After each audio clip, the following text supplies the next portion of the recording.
2004 Mazda Rx8 6-speed manual.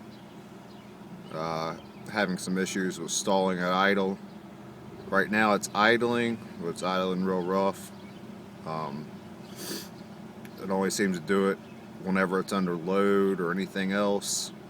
As you can see right now, it's dropping, it's kind of fluctuating, it's bouncing it back up to around $1,000, and then it falls back off. It's like the third or fourth time I've started the car since I reconnected the battery, so I figured it would relearn its fuel trims by now.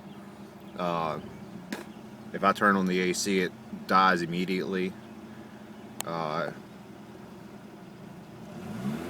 revs real easy, runs through the RPMs fairly quick. No knocking, no clanging, nothing major out of the way, just a vibration at the rough idle. Anybody got any advice on this? Does have high mileage. I believe it's the original engine. As you can see, it drops down to run 850 and then it revs itself back up. Also, if you push in the clutch and then let it back out, I'm letting it out now, it almost wants to die.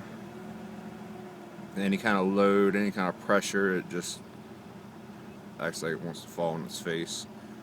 Things I've done: clean the throttle body, clean the mass airflow, plugs, coils, SSV, E-shaft position sensor.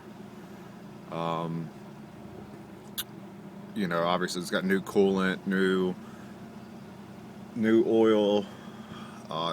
Everything's at the proper levels. Hood's up. I've been checking it.